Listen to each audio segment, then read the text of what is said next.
4년차 이혼 네네. 전문 변호사로 활동을 하고 계신데 현재 진행 중인 이혼 소송건만 해도 이게 어마어마하다 그래요? 전체 누적 건수로는 2,000건이 넘는 것 같고요. 2,000건이요? 예, 예, 누적 건수. 와. 그리고 현재 이제 항상 진행하는 건들이 있잖아요. 근데 이혼 소송 한번 들어가게 되면 사실은 되게 호흡이 길거든요. 그래요. 보통 1년 이상 걸리는 것들이 많아서 그렇습니까? 항상 이제 진행하는 건들은 한 300건 정도 되고 많을 때는 500건 정도까지 와. 갈 수 있고 이렇게 한 35%? 그 정도? 그 정도 되는 것 같아요. 그럼 반은 안 되는 것 같고. 10쌍이 결혼을 하면 3.5쌍 정도가 이혼을 한다는 거예요. 근데 요즘에 그게 이제 통계에 또 사실 오류가 있는 게 요즘에 하도 혼인 신고 자체를 안 하는 부부들이 되게 많아요. 예, 맞아요, 그렇기 때문에 맞아요. 이들이 이혼을 했을 때 통계상 잡히지 않는 경우가 되게 많죠. 근데 혼인 신고를 하지 않는 이유가 있나요? 이유가 굉장히 많죠. 신고 바로 하실 거예요? 저요? 네. 그러니까 저는 예를 들어서 저는 이제 변호사님 많아. 바로 지금 이제 왜냐면은 저도 이제 결혼 전제 하에 지금 이제 잘 만나보고 있는 건데 만약에 결혼을 하면 네. 해야 되지 않을까라는 생각을 일단 하고 있거든요. 우리 때야 다 그렇잖아요. 그렇죠, 그렇죠. 예, 우리 때야 뭐 당연히 혼인 신고를 하는 게 순서라고 생각을 했는데 요즘은 안 그런 분들도 요즘에는 아이를 낳고서도 안 하시는 분들도 정말 많아요. 그래요? 예, 예. 아니 어쨌든 이게 이제 최근 통계에 따르면은 결혼 4년차 이하 신혼부부의 이혼율이 가장 또 높다고 하고요. 4년차 이하. 예, 이게 이제 시대에 따라 바뀐 결혼 생활과도 조금 그 연관이 있다 그래요. 요즘에는 결혼이 이제 필수는 아니고 선택인 시대가 그렇죠. 됐잖아요. 네. 그렇죠.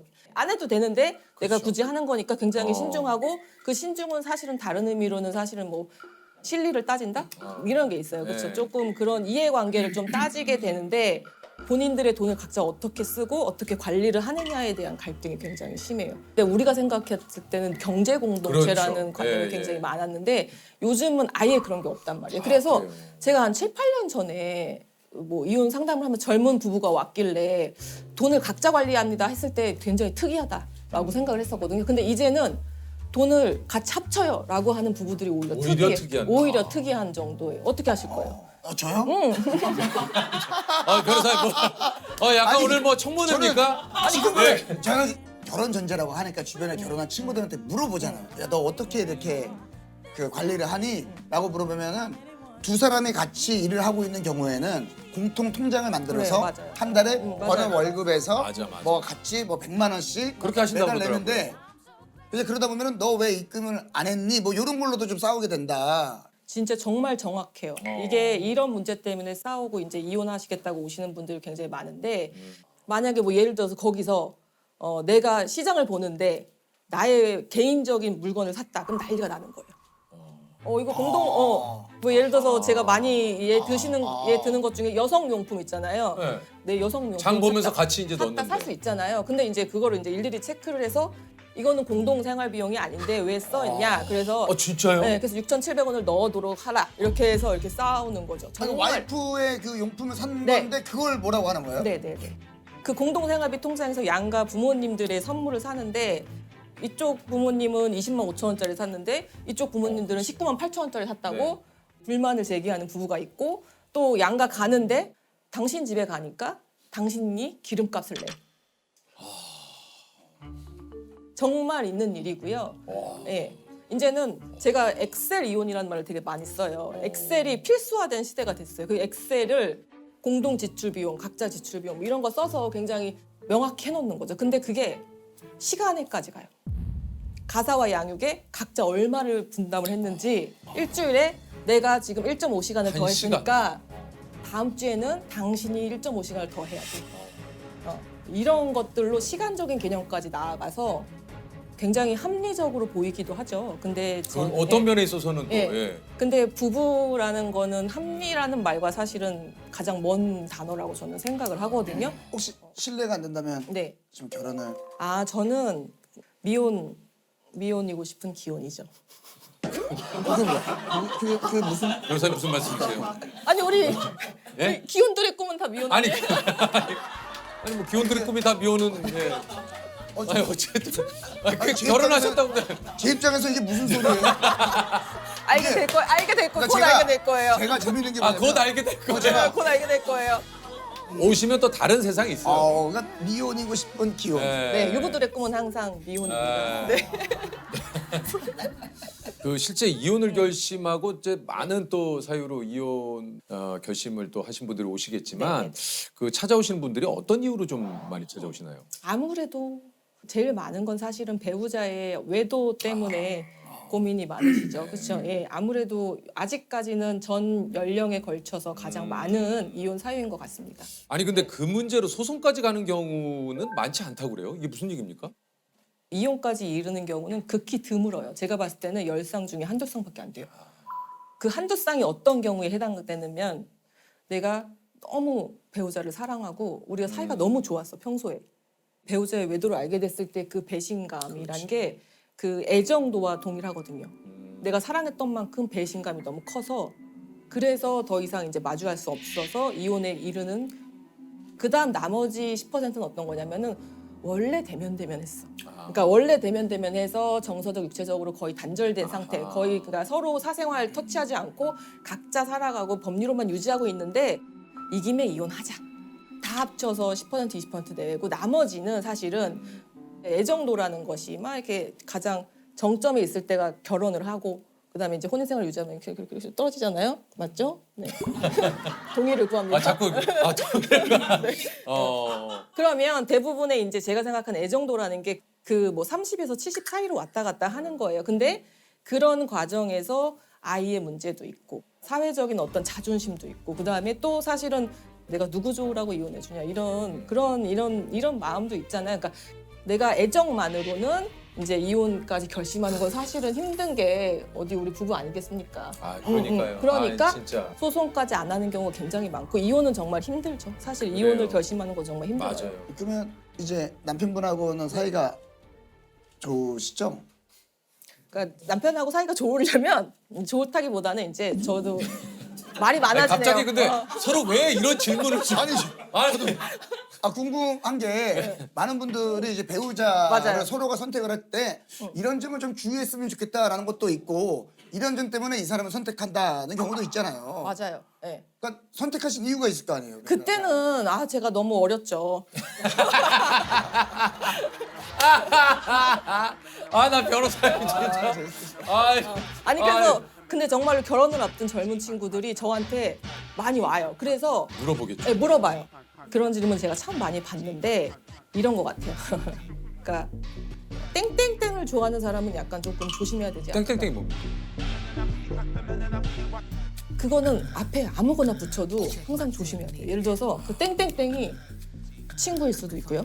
술일 수도 있고요. 운동일 수도 있고요.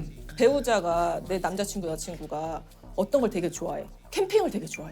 그래서 연애 때는 저게 되게 멋있어 보였어. 굉장히 그렇지. 멋있어 보였어. 근데 예. 나는 막 그렇게 좋아하진 않았어. 근데 뭐 따라다니고 해서 굉장히 좋았는데 결혼 이후에도 여전히 캠핑을 좋아하는데 거기에 시간과 비용을 쓰잖아요. 네. 그럼 사실은 항상 갈등이 생기기 맞아요. 마련이거든. 그렇잖아요. 맞아요. 그렇잖아요. 네. 실제 그래서 그래요. 땡땡땡을 좋아한다 하면은 사실 이건 조금 그래서 무취향인 사람 만나야 된다. 내가 항상 그래.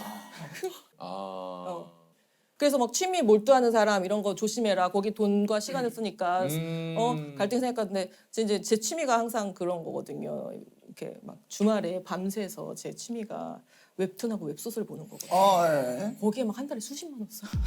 진짜 막 코인 캐시를 막 하다 보면은 저는 뭐 리티북스 VIP입니다. 리티북스 아세요? 리티북스. 사실 뭐 저도 혹시 그러면 취향이 같은 거는 괜찮은 거 아닙니까? 취향이 같으면 사실은 그게 같이 술을 좋아해요. 크게 문제가 안 될 수 있죠. 그렇죠. 네, 같이 뭐 친구들 만나는 거 취미를 좋아해요. 공유한다. 네, 같이 여행 가는 거 좋아해요. 이런 거는 괜찮은데 이게 공유되지 않을 수 있는 거는 이제 사실은 좀 되게 힘들죠. 맞아. 네, 내가 네. 참는다. 네, 맞아요. 내가 나아지겠지.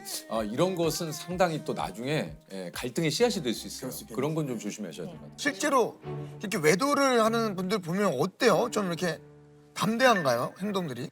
네, 담대하고 굉장히 이제 계획적이어야 되고 왜냐면은 배우자는 눈빛만 봐도 그럼요. 알고 거짓말하기가 정말 어려워요. 네, 불가능에 가깝거든요. 사실. 맞아요. 그 근데 어떻게 불가능을- 이렇게 이거를 네. 그걸 해내야 하다 보니까 보통 외도 이제 키트 같은 걸 갖고 다니세요. 외도 키트요? 그러니까 이게 핸드폰이 일단 2개, 3개. 차가 여러 대이신 분들도 있어요. 아니면 블랙박스라든지 이런 것도 주의해야 되니까. 왜냐하면 외도를 저지르시는 분들은 또 꼭 한 명이 아닐 수도 있거든요. 어. 3명, 4명. 저는 6명까지 봤어요. 예? 동시에. 예? 6명이요? 동시에 6명까지 저는 봤거든요. 아니 그거 와. 그거 거의 월화수목금토 이렇게 나눠서. 네, 맞습니다. 그리고 또 배우자한테만 신의를 지키는 그런 거짓말을 하는 게 아니라 알리바이라든지 또 이 내연남, 내연녀들에게도 거짓말을 해야 되는 거다 보니까 굉장히 복잡해요. 그래서 이 사람한테 거짓말한 게 이 사람한테 들킨다거나 이제 서로 해서 그렇겠죠. 서로 그 내연 관계에 있는 사람들끼리 또 싸움이 나기도 하고 아. 본인들끼리 통화 하기도 하고 그래서 보면 정말 부지런하다 일단은. 네, 정말 부지런해야. 이게 아니, 진짜 부지런해야 될것 같아요. 외도하시는 분들의 특징이 부지런해. 정말 부지런해. 그럼 아침에 안 그러면 못 못 해. 만나요, 못 만나. 아침에도 일찍 나가실 거 아니에요? 일찍 나가시고 늦게 들어오고 잠만 자고 바로 나가고 밖에서 또 옷도 갈아입고 휴일도 또 없고. 휴일도 없고 휴일도 없고. 휴가도 없고. 크리스마스도 여러 명이랑 보내야 하고 정말 막 비용도 많이 들 텐데. 그러면- 비용도 정말 많이 그러면 크리스마스를 한 12월 초부터 보내야 되네. 들었어요. 야 이게 웃을 일이 아닌데 참 정말 참 어떤 분인지 참 진짜 이게 보통이 그 위자료가 이게 2천이 한 평균인데 이게 5천이라서 이제 지금 얘기하신 대로 이건 왜 이렇게 높은가 하고 이제 살펴보신 거라면서요. 네, 위자료가 사실 대부분 2천, 뭐 3천 정말 소송 비용이나 시간 고려했을 때 크게 남는 게 없습니다, 사실. 저는 사실 수입에 비례했으면 좋겠는데 아직까지 그게 아닙니까? 네, 그렇진 않거든요. 아. 수입 한 2, 3년치를 해야 된다고 개인적인 의견은 그러한데 네. 아무래도 위자료가 좀 2, 3천 범위를 벗어나지 않아서 당사자들이 좀 힘들어 하시는데 5천 나온 사건들을 이제 찾아서 보면 진짜 뭐 드라마는 아예 범접할 수도 없는 세계가 맞습니다. 야. 이게 야 이것도 정말 내연녀를 누나라고 속이고 1, 2년간 신혼부부가 같이 사신 경우가 있다고요? 네. 에이, 그게 말이 돼요? 에? 저는 이거 사실 판례 찾다가 이제 1심 판례에서 봤던 건데 위자료가 좀 많이 나왔길래 뭐지 하고 봤는데 내연녀를 누나라고 속이고 같이 동거한 결혼을 했는데 그 집에 있는 분이 우리 누나야. 그쵸 그 신우이가- 신우인 줄 알고 살았던 거죠. 그럼 이분은 오케이 한 거예요, 그거를? 그렇죠. 서로 이제 잘 지내셨는데 알고 보니까 이제 내연 관계였던 와. 거죠.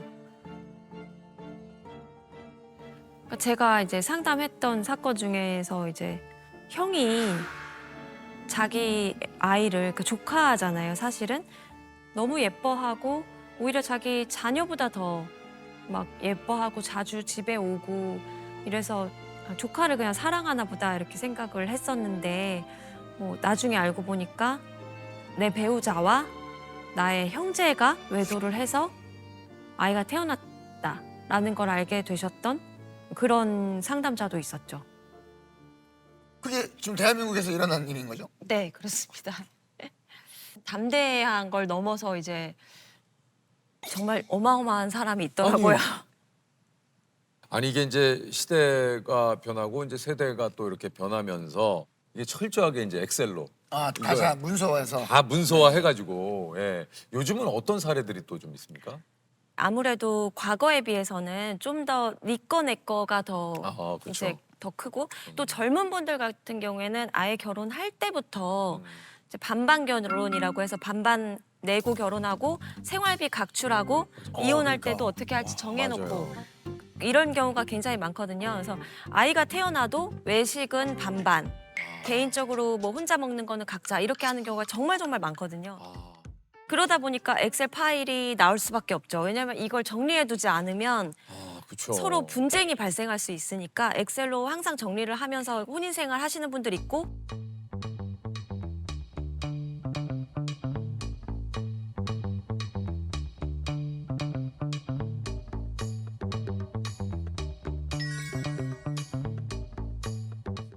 어릴 때부터 사실 늘상 어떤 그런 문서 뭐 예를 들면 이제 그런 것들을 문서화해서 뭐 서로 주고받고 이런 거에 익숙한 세대라면 당연히 결혼을 했어도 전혀 이상할 것 같지는 또 않다라는 생각이 좀 또 그럴 수도 들거든요. 있겠네요. 네, 또 그게 그리고 맞는 분들끼리 결혼을 하시는 그렇죠, 거여서 그렇죠. 오히려 더 좋아하고 맞아요, 네. 그렇구나. 이게 좀 세대 차이라고 제가 느끼는 거는 뭐냐면 가끔씩 의뢰인분들이 오시면은 저도 주제 넘게 이걸로 이혼하시는 건 아닌 것 같은데요. 이런 얘기가 나도 네. 모르게 나와요. 좀 아닌데 예를 들면은 뭐 치약, 분리수거로도 분명히 이혼을 결심하시기도 하거든요. 이게 이게 이제 싸움이 날 수는 있거든요. 네. 치약이나 예를 들면 싸움은 날 수 있죠. 근데 이혼까지 이어진다고. 네, 이제 그걸로 시작해서 뭐 물론 결국 싸우다가 선을 넘고 이렇게 되는 그렇게 거겠지만 되는 과정이. 제가 이제 거슬러 올라가 보면 결국 그런 거예요. 되게 사소한 거. 그러면 저도 이제 약간 꼰대처럼 아니 그거 좀 이혼하기에는 좀 아니지 않습니까라고 얘기할 때가 있거든요. 근데 저도 많이 사실 혼났죠. 뭐라고 혼이 의뢰인 분들이 변호사님 저는 이혼하고 싶은데요. 이렇게 얘기하시면 할 말이 없죠. 할 말이 없죠. 그래서 굉장히 많이 저도 깨닫게 되는 부분이에요. 이런 것들에 대해서. 네. 요즘에 이제 사실 그때 시대 상황에 따라서 이혼의 트렌드가 많이 바뀌거든요. 요즘에 집값이 많이 떨어져 있다 보니까 집 명의자들이 먼저 이혼 소송을 거는 경우가 꽤 많아졌어요. 왜냐하면 집 명의자 입장에서는 지금 현재 시가를 기준으로 해서 재산 분할을 줘야 되기 때문에 현재 시가가 낮을 때 본인한테 이혼이 유리하고 내가 만약에 명의자가 아닌 사람인 경우에는 시가가 올랐을 때 그 시가를 기준으로 재산 분할의 가액이 책정이 되기 때문에 더 많이 오는 거죠. 그래서 어떤 아파트는 예를 들면 이 아파트가 뭐 재개발이 확정됐다. 그러면 그 단지에서 막 계속 이혼하러 오시고 그러니까 이혼이라는 게 뭐 10년 전부터 언제 이혼할지 시점을 고려하고 있었던 사람들 입장에서는 지금이야 하고 오기도 하고 네 거 내 거가 나뉘어지는 결혼 생활이 많죠.